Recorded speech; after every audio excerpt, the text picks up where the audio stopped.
dito.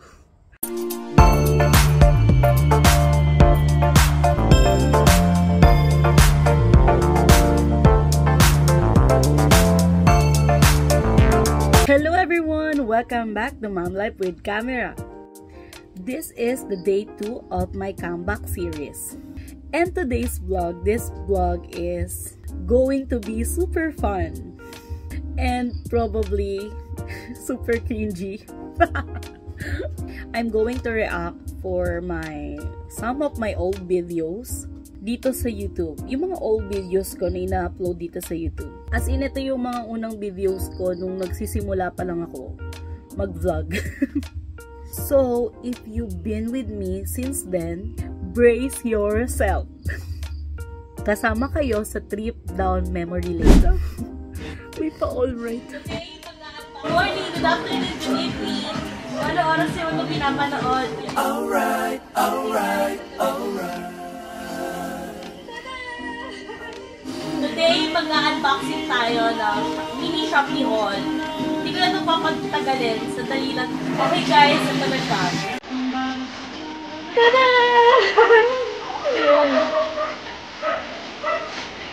Yan. Yes, ito na. So, dahil mini Shopee haul lang siya, huwag na kayong mag-expect ng marami dahil mini pag-ina. Ito siya, guys. Tripod. Alam nyo, sobrang saya ko na may ganito na ako dahil dati ang ginagamit ko lang na pangpatong is yung baso lang. Baso, pitchen, ganun. Ganun ako mahirap. Guys, ito na siya. Bubuksan na natin. Yan! Yay! Isa kapag ipon kasi ako kaya ako nakabili nito. Hindi ko makakilala. Sobrang sayo ko talaga na meron na akong ganito ngayon. Tingnan natin. Yung mga panunan. Tadaan! Kailangan ko pa. Nabili ko siya sa, yan, tingnan nyo, basahin nyo. Mura lang. Para lang mabili mo siya. What the?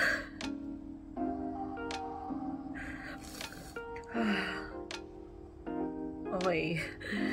Continue. Medyo nakaka-disappoint lang siya kasi may mga something siya. Pero okay lang, dahil mura lang siya. Nabili ko siya worth 150 plus, gano'n. Kaya hindi tayo mag-inaso. At least tayo magagamit, diba? Meron na akong magagamit. Ito na siya. Bubuksan na natin! May bata. Si Abel. Yeah! Ayun, may crib sa gilid. Crib ni Abel yun. Tada! So guys, ito, importante nito, kailangan ko nito. Small lang siya. Nasa 6 each naman po. Ewan ko, wala akong dalang ruler. Pero nakalagay kasi doon sa in-order ko, 6 each. Nabili ko siya is, 70 pesos. Ayan guys, ang ganda. Pwede na rin.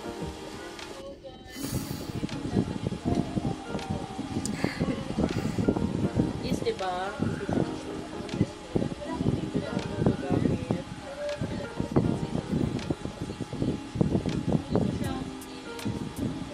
Ang hirap niya ikabit, pero meron may kapit. Ayan na siya guys.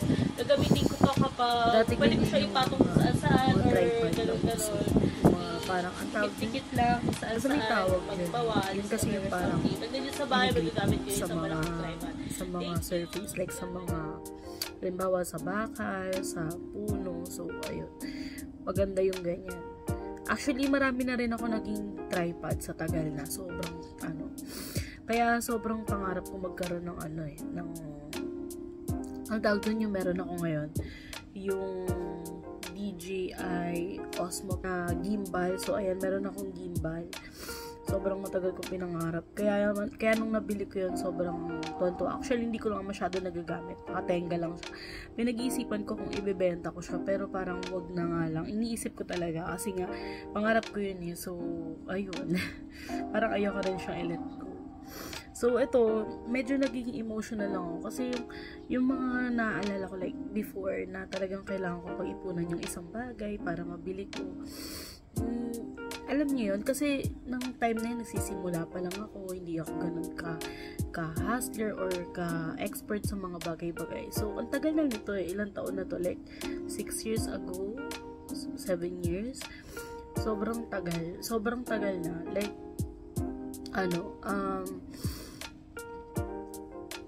noong mga panahon na to, yung mga time na parang wala pa akong masyadong alam. Mga panahon na to, wala pa akong masyadong alam, pero yung mga panahon na to, ito yung nabubuo na yung pangarap sa puso ko, sa isip ko, lahat-lahat. Kaya nga sabi ko sa inyo, kung nasan ako ngayon, talagang pinaghirapan ko siya. Lahat, simula sa unang brand na na-promote ko, pinaghirapan ko yung lahat. And na-manifest ko rin siya. So, kaya naniniwala ako sa manifestation kasi marami na akong na-manifest sa buhay ko. And hindi naman perfect yung buhay ko. You know guys, nobody's perfect. Pero happy ako sa mga nangyari or sa mga bagay na meron ako ngayon and yung mga na-experience ko ngayon. Sobrang grateful ako palagi. Anyway, ayun, ito rin, nakikita nyo naman yung quality ng camera ko dito. Ayan, yung quality ng camera ko dito is sobrang low pa. Ito yung mga panahon na nadidiscriminate ako. Like, yung mga tao na nasa paligid mo, surrounding you, na parang minamaliit ka nila. Like, sabi nila, itigil mo yan. O kaya, hindi ako bagay maging vlogger kasi pangit yung camera ko. Alam nyo, yung mga panahon na nagsisimula ko, pinangahawakan ko yung mga iniidolo ko, yung mga si Anne-Claude, si Kong TV. Saan pa sila nagsimula? Anong camera ba yung gamit nila nung nag-start sila? So, doon ako nanggagaling. Nandun ako sa part na wala yan sa device, wala yan sa camera. Lalo na kung starting ka pa lang that time, yung mga panahon na yon. Ang importante, nagsimula ka. And look at now. Tignan nyo naman yung quality ng camera natin. Hindi naman sobrang ganda. Pero sobrang layo niya na sa dati. Diba? So, sa mga tao na parang hindi naniniwala o nagtiwala, o yung mga tao nag-discriminate pa sa atin noon, ayun pa rin naman sila ngayon eh. Ganun pa rin sila. Wala naman nagbago sa kanila. Yung mindset nila ganun pa rin. Sobrang layo na nung kung ano tayo noon sa ngayon. And sobrang layo ko na dun sa dating ako. Kasi ngayon mas marami na akong alam. Mas natututo pa. And sobrang hirap i-explain. Pero nandun pa rin talaga ako sa point na nagpapatuloy ako, na ginagawa ko yung nasa puso ko, at alam ng Diyos kung ano yung mga pangarap ko. Also para sa mga anak ko. Kasi kaya ko naman ito ginagawa lahat, kasi unang-una sa lahat may pangarap ako para sa mga anak ko, sa family ko, and all. So, medyo naging madrama yung episode na to. Pero, ayun. Sana na-inspired kayo. Looking back, these videos made me realize na kahit sobrang raw pa nun, my heart, it was in the right place. And now, 2025, finally giving my YouTube dream another chance with more purpose and courage. So, if you're starting now, just like me, to be seen starting small. Sana nag-enjoy kayo sa kakulitan natin. May iyak, may saya. Alo-alo yung emosyon. Iba pa rin talaga yung makita mo yung mga dati mong videos, diba? Like, ang layo na natin talaga sa dati. Yun, sana na-enjoy yung past self ko. If you've seen any of this video before, please comment down below kung OG ka. And if you're new here, welcome and subscribe. More kwentos and vlogs coming your way.